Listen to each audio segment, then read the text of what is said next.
আল্লাহ রসুল ওমর রাদিয়াল্লাহু তাআলা দাঁড়িয়ে গেছেন। আল্লাহ রসুল সাল্লাল্লাহু আলাইহি ওয়াসাল্লাম বলেন, না ওমর, দেখি আলী কলম দাও, কেটে দাও তুমি।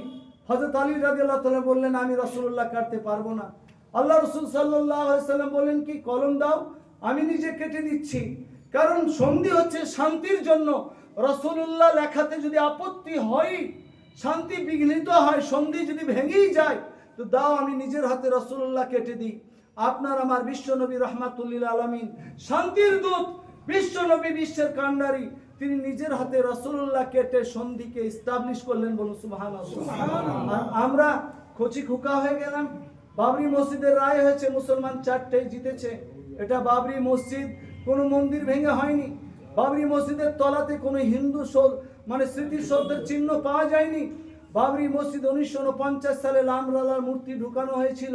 বাবরি মসজিদ যারা ভেঙে দিয়েছে তারা পানিশবল অপরাধ করেছে।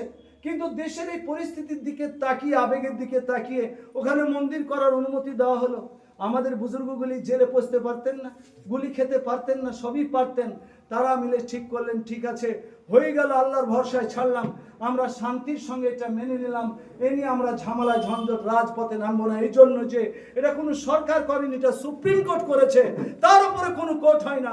কাজী স্যালুট, সুপ্রিম কোর্ট বলেছে, তখন আমরা দমে গেলাম, চুপ থেকে গেলাম। হয়েছে না হয় নাই বলুন? তাহলে বাবরি মসজিদের আস্থা ওইখানে, আপনার আমার ফোকাস ওখানে। সেইখান থেকে ঝামেলাটাকে ট্রান্সফার করে, যেমন ওয়েস্ট ইন্ডিজ ভারত বিশ্বকাপ খেলতে চলে এসেছে, যেন আবার অযোধ্যার সমস্যাটাকে তুলে মুর্শিদাবাদে যদি বসিয়ে দেওয়া যায়। নাজমুল হকের ফতোয়া ফরাইজের প্রয়োজন নাই, তো আমাদের কি মুরব্বী নাই? আমাদের কি মাজাহির উলুম নাই, শাহী নাই, মোরাদাবাদ নাই? আমাদের কি জমিয়ত নাই, দারুল উলুম দেওবন্দ নাই? হযরত মাওলানা সৈয়দ আরশাদ মাদানী সাহেব চোখের পানি বেরিয়ে আসছে বলতে গিয়ে যে মুসলমান এটা ঐতিহাসিক ভুল করতে যাচ্ছে। আসামের মুসলমানরা বলছেন, আমরা কি জ্বালাতে আছি হিমন্ত বিশ্ব শর্মা, সেটা আমরা বুঝছি। বাংলায় কোনো দিক দিয়ে যদি এই বিজেপি ক্ষমতায় এসে যায়, তাহলে বাংলার মুসলমান আমাদের চেয়েও মারাত্মক অসুবিধার সম্মুখীন হবে। তারা চায় না যে বাবরি হোক। কাজী মসজিদ হওয়ার বিপক্ষে কোনো মুসলমান হতে পারে? কখনই হবে না। কোনো হিন্দু ভাইও না, কোনো প্রশাসনও না। তিনি ঘোষণা করে বলছেন যে আমি 90টা সিট পেলে, 100টা সিট পেলে বাবরি কেউ ঠেকাতে পারবে না। আবার স্পষ্টভাবে দেখতে পাচ্ছি ভিডিওতে বলছেন, আমাকে 100 কোটি টাকা বাবরি করার জন্য দিয়েছে, আর 300 কোটি টাকা দিব বলছে যে মমতাকে হারাতে। তো মমতাকে হারিয়ে লাভটা কি? কে আসবে ক্ষমতায়? যদিও প্রশাসন আছে, ওই কথা বলা ঠিক নয়, কিন্তু উদ্দেশ্যটা কি? তো প্যারা হাজির, বুজুর্গ, দোস্ত, রাজিজ, আপনারা আমরা মসজিদ কারণেওয়ালা লোক, আমরা বন্দা হয়ে যায় নাই। আমাদের ফতোয়া ফরাইজ আমাদের সামনে। মসজিদ কোন জায়গায় লাগে? মসজিদের নিজস্ব জায়গা হতে হবে, তার নামে রেজিস্ট্রেশন হতে হবে, মসজিদের নিজস্ব মুসল্লি হতে হবে। আপনার যেখানে করা হচ্ছে সেখানে কি সত্যি অনেক বাড়িঘর রয়েছে মুসল্লিদের, মসজিদের নামাজ পড়ার জায়গা নাই, তাই করা হচ্ছে? আর বেলডাঙ্গাকে আমরা যখন কেবলা মনে করে চলি ধর্মের দিক দিয়ে, বেলডাঙ্গার আলেম ওলামারা আপনারা চুপ থাকবেন আমাদেরকে ছোট মৌলবি মনে করে? আপনাদের কি তো আগে আগে আসতে হবে? আপনাদের কি তো আমরা লক্ষ্য করে চলি? আজও আমাদের মানসার ছেলেগুলি বেলডাঙ্গা একবার বেড়াতে আসতে পারলে তারা মনে করে যে আমাদের স্বর্গে বেড়াতে চলে এসেছি।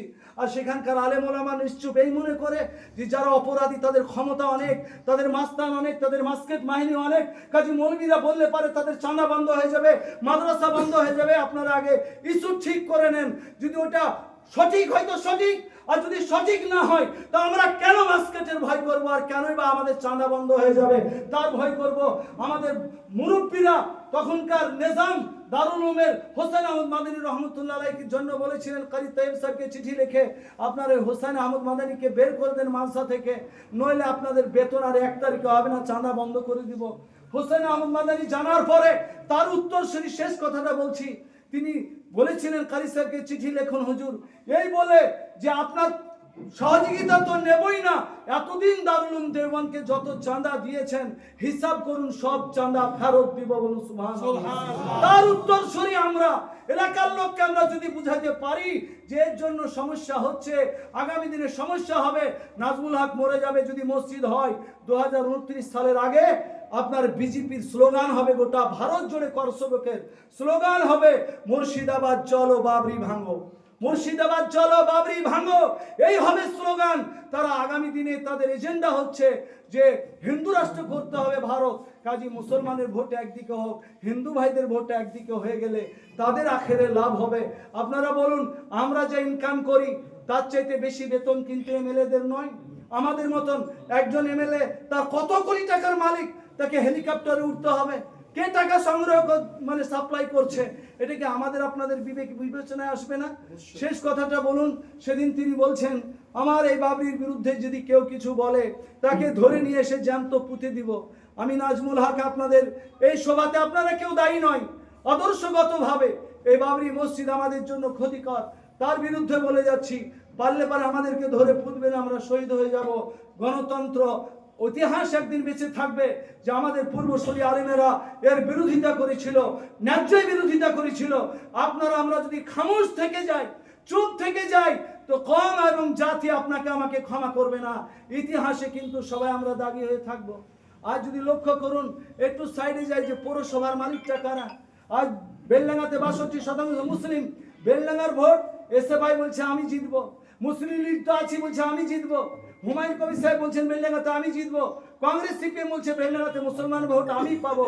মধ্যে থেকে 38% ভোটওয়ালারা এক জায়গায় দাঁড়িয়ে ভাবছে যে বেলডাঙ্গাতে দাঁড়াও, আমরাই বিজেপি হিসাবে জিতবো। মুসলমান বোকা রাজনীতিতে ব্যস্ত থাকবে, তারা কেল্লা ফতে করবে। তাই আপনাদের আসুন, প্রশাসন পাশে আছে, তারা অন্যায্য কাজের সাপোর্ট করবে না। আমরা আলেম ওলামা মসজিদ জমানো লোক, কোনো অন্যায় করিনি এবং মারতে দামটা করবো না, অন্যায়ের সাপোর্টও করবো না। কিন্তু আমরা পাড়ায় পাড়ায় গিয়ে এলাকার লোককে বুঝাবো, ঝামেলায় যুক্ত হেন না।